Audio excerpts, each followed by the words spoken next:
travel shortcuts, live to live, not live to survive. New series, African headaches, nightmares, rags to riches. And yeah, I've been having some issue, guys. Luanda, Angola. You know, I'm originally from Luanda, Angola. That's my heritage. Luanda, Angola, and I'm having some issues there with dodgy cowboy builders, and it's just a nightmare. So like, share, subscribe. We've been having issues. Let me call my mate, and then my mate Jay, Uncle Jay. We call him Uncle Jay, yeah? And let's hear what Uncle Jay has to say about all this rubbish. I mean, they warned me. Hi, Uncle Jay. Hello, young man. How are you? I'm fine, mate. You're on camera. Well, not you, but your voice is on camera, I should say. Thought I'll ring you and just tell you about my issues and horror stories investing in Africa. Okay, that'd be good to hear. Okay, so I want you to be honest. Yes. With me. I know I'm a little bit stubborn for your own good. Yeah. But here we go. Africa, Luanda, went over there. My parents have land with a property there that was run down. So I had this idea of fixing it up and turning it into like a Airbnb/hostel. Okay, can I interrupt? Go on, mate. You said Luanda, but where is Luanda? Luanda is the capital of Angola. Thank you very much. Continue. Yes, sir. So one of the issues is I had a guy because when we got, I managed to kick out the family members that were there because there was a nuisance. They weren't taking care of the house. It was a big headache. So we kicked them out, and we bought some. We put some bars. Wanted to get bars on the window because there was no windows in the property, brother. There was no windows, so I wanted to get at least some bars there to stop people from breaking in. Okay. So contacted this guy that they said is very trusted and well recommended to go, and we purchased the bars, like metal tubes and stuff, and he was going to convert them into bars and place them on the windows. So we done that, and then before you know it, brother, I'm getting a call in the middle of the night saying that, oh, people got into the house and they stole some stuff because we bought like cement and stuff, the initial stages of the works. And I'm like, how the hell did they manage to get through the bars? We paid the guy. So then my partner went there at the property because I was in England to verify the trouble, what happened. Yeah. And she said the guy didn't even secure the bars. He literally just... He didn't sold it. He didn't do anything. He just literally just placed... It was basically... You could have placed sellotape on the bars, basically. I'm sorry, but the bars are supposed to be into the brickwork. There you go. Yes. He basically put super glue or sellotape. Any little Powerpuff Girl push would have knocked it down. She goes for all the windows because he only broke into one of the windows, through one of the windows. So they verified the other windows and they found it wasn't even properly secured. It was basically a cowboy builder. So that's the first issue. What's the lesson learned there, mate? The lesson learned there is if you're not there to watch how it's done and secured, basically you're fucked. Turned over, mate. Yeah.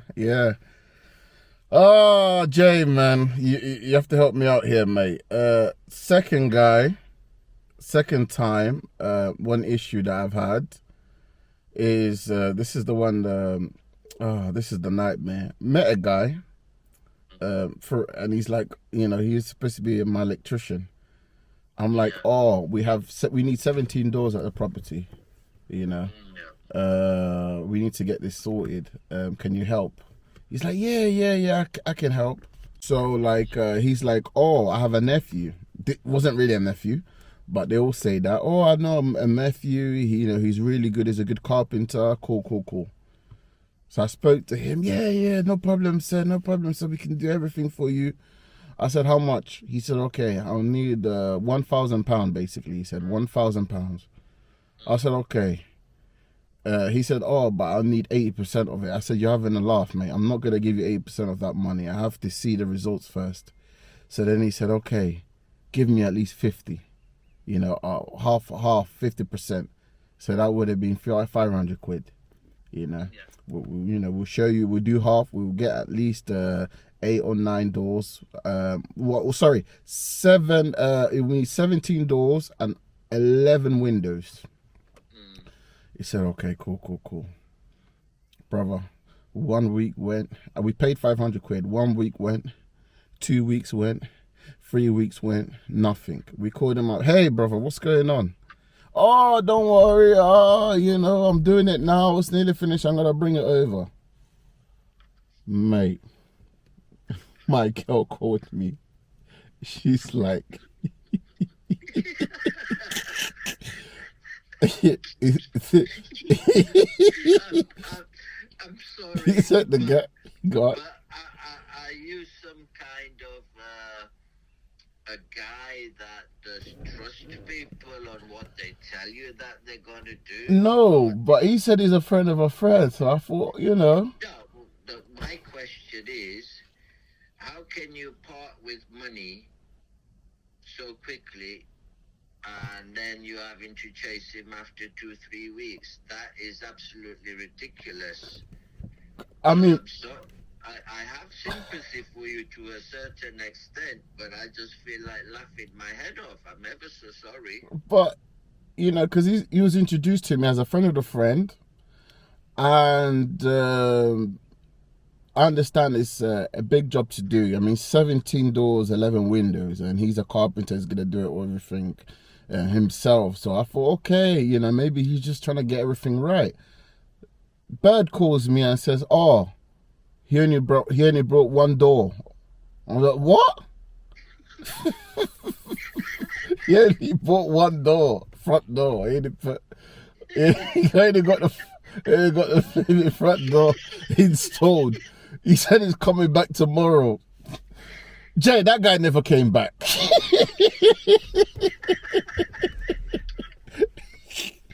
We called him. Oh, my wife's ill. I have to take her to hospital. I'm sorry. And then, I have a funeral. Just bear with me. And what was the other one? And what did he say? My son's ill. And then he tried to blame the devil, Jay. He said the devil's been attacking my family. I don't know what's going on. But don't worry. I'll be there. Long story short, he started answering his calls, Jay. So you basically got done anyway. 500 quid gone for 1 door. So basically, I reckon you must have had a gold door put in it.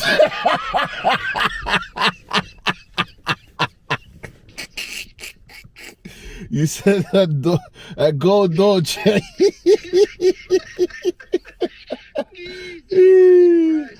Bloody hell, my mom warned me. Are you sure you want to go back to Africa?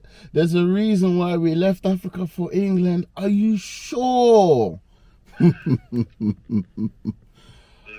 put it this way. I mean, at least you've learned your lesson to a certain extent that you cannot part with a lot of money, which is absolutely ridiculous. I think a lesson learned there is very simply that you gave too much money away too quickly. 50% to give in 50%, yeah. All right, is a hell of a lot of money. If you'd given him like 50 quid or 100 quid, it wouldn't hurt so much to lose that money. Because part of the arrangement is the materials as well. Because he's like, hey, we're gonna do everything. We're gonna buy the material. Because I just didn't want the headache, the burden. So I just said, you know what? Let's just give me a one-off package. So he's like, yeah, we're gonna buy the materials. we're gonna do everything ourselves, la la la la. So that's why I thought, hey, you know, maybe he does need a bit of time. It's a big job. You know, maybe he's trying to do everything himself. He don't want to hire other people. The guy done me dirty, brother. The guy done me over, done me over, brother. And it's not just him, brother. There was another guy, Mestre Gaspar, another guy. He in Africa, I don't know if you're aware of this, but we have like fake ceiling. We do a thing called teto falso. So it's like a PVC, like a plastic ceiling.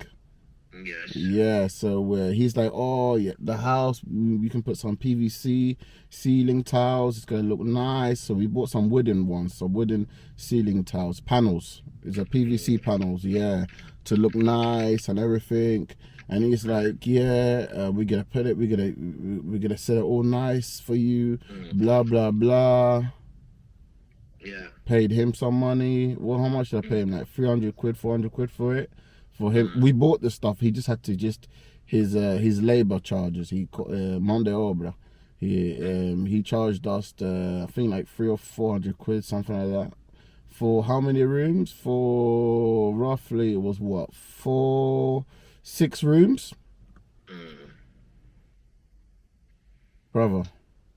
Did you get it done? Got it done. Looked nice, so to speak. Oh, and then we had to pay as well his food as well. You know, normally in Angola you have to pay separate charges towards their food and all that. So we paid that little extra. Mrs. calling me, telling me the bathroom ceiling fell.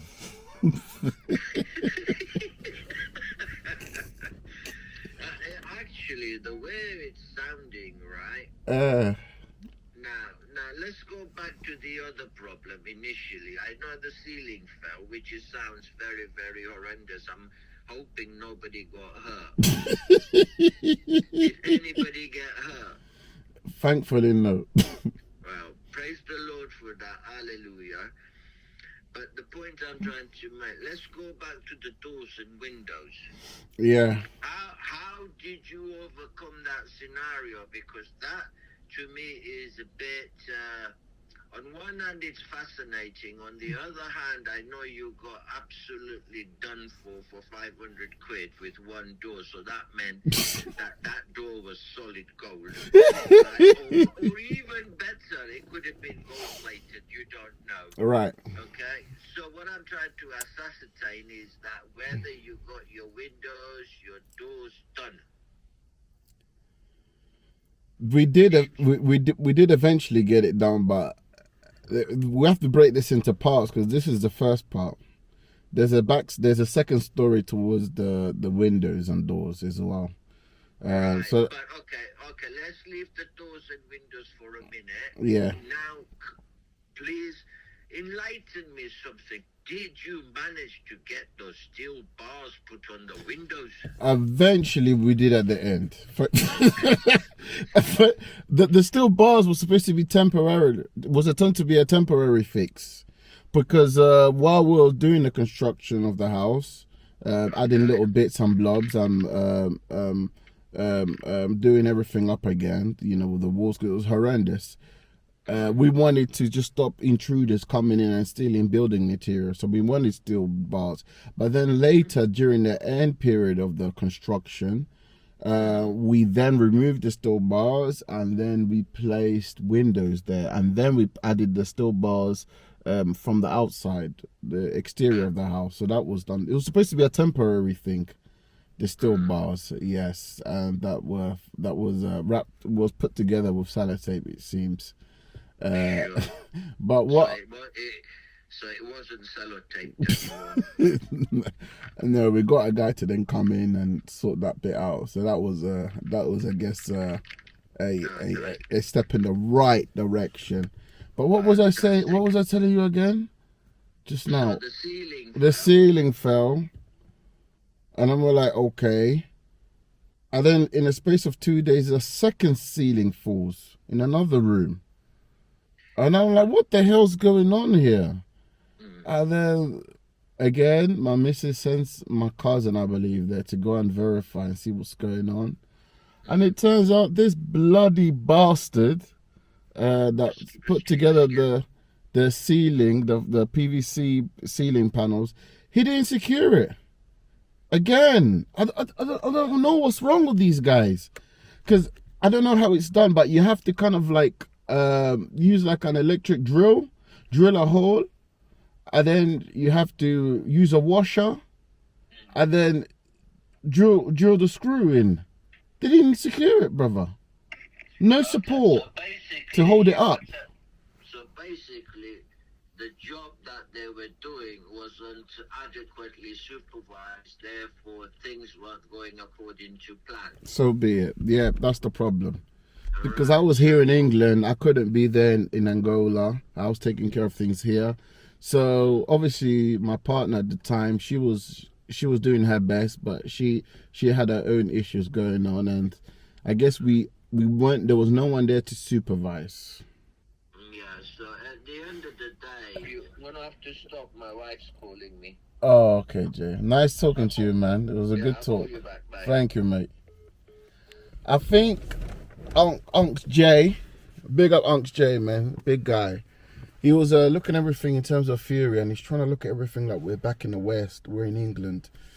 Africa is a different kettle of fish, mate. I mean, I watch a program, a Zimbabwe guy, I forgot his rural organic or something. Rural organic, big up yourself. And yeah, I kind of went through the same struggles that he went through in terms of over trusting people. And you know, you don't want to be a burden. You don't want to be just there always, you know, watch their every move. You know, I haven't got that much time to do stuff like that. And you know, you want to be, hey, this is the arrangement, let's build this rapport, let's get this done. And then you want to trust that they will see the bigger picture of things, and they will do a good job, because you know they will give them other jobs to do. But nope, they don't see things like that.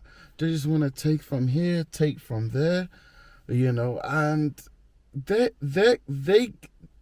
get in a situation where, okay, they do you over, but that money that they done you over doesn't even last. They probably spent that money in like a week or less, and then you're like, why are you gonna build that trust? Why are you gonna build our relationship? Why are you gonna sabotage a relationship, professional working relationship? I just don't get that, Jacob Kid. And that's just one of the guys. Even that bloody guy with the ceiling. You know, why are you gonna do a cowboy job? Just do it properly. Do it properly. I'll get you more gigs. Any little thing that comes around. And I explained to the guy, I had the idea of doing more projects in the country. You know, I was trying to, you know, I was trying to put myself together a lovely team that I can just call on. Hey, I need this done. I need that done. Okay, sure. Boom, boom. None of that, mate. Africa is hard.